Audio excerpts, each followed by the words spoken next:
Welcome back. We're here to talk about Saturday's Premier League match between Swansea and Chelsea.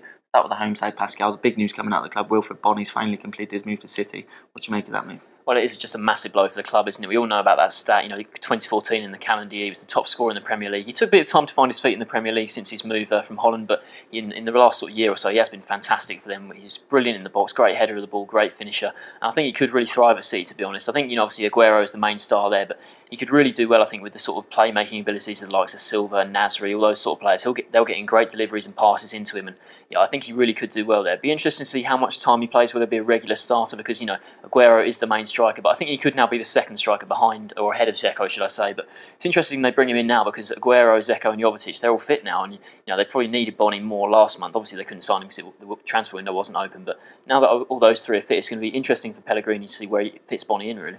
Yeah, as you mentioned, though, it is a huge blow for Swansea themselves, and not just for just to lose his goals, but like Sigurdsson as well linked up really well. He got a few goals from him and got a lot of assists from Bonny as well. And for me, it's all about Gomez stepping up now. It's a big ask to fill the shoes of Bonny because he did so well for Swansea. But Gomez, he did well against West Ham in the 1-1 draw last time out. He really looked hungry to grab his place in the side, and he got the goal. His celebration was full of passion. He's been linked with a move away from the club. I'd be very surprised if they let him go as well in the same transfer window as Bonny, because he's the same sort of player as Bonny, really. He's a bit of a like-for-like replacement. You'd say Bonny is the better player at the moment, but Gomez is a real chance now for him to stake a claim for a first-team spot in the side.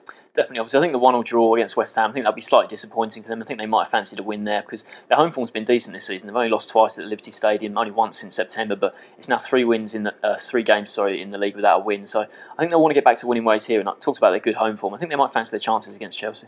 Yeah, but Chelsea, they are in good form themselves really now. They bounced back to winning ways after that fantastic game against Tottenham, wasn't it, on New Year's Day? Superb game, and they were well beaten for that. For really the first time this season, they were really well beaten, and Mourinho came out after and blamed the officials, but Tottenham were the better side in that match, and you could argue that Newcastle deserved something out of the game against Chelsea on last time out as well, because they had chances to win. They hit the woodwork in the first half. They were the better team in the first half, really, but Chelsea, they hung on and then they scraped out the win. Oscar and Costa getting on the score sheet. A classic Mourinho 2-0, really. And that put them back clear, 2 points of City at the top of the table. And in the end, it was a really good win when they weren't at their best. Yeah, the home form has been really good, hasn't it? I think Newcastle, they were slightly unlucky there, but the minute Chelsea got that first goal, it never looked like anything else really. 2-0, they win so many games 2-0 at Stamford Bridge, don't they? But it's their away form that will worry Mourinho at the moment. You mentioned that Spurs game, it was a fantastic game, and like you said, completely well beaten, but they've only won 1 of their last 5 in the league away from home. I mean, they're still 2 points clear of City at the top. Obviously, City dropped points last time against Everton, but yeah, I think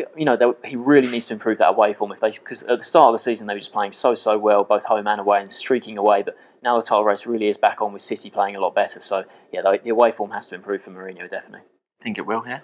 I do, yeah. I think we talked about Swansea's decent home form, but Chelsea, they are just such a good team, and I think they're just going to edge this one 2-1. Yeah, it's hard to see Swansea really hurting Chelsea without Bonny. I think I'm going to go for a Chelsea win as well. I'm going to go for 3-1.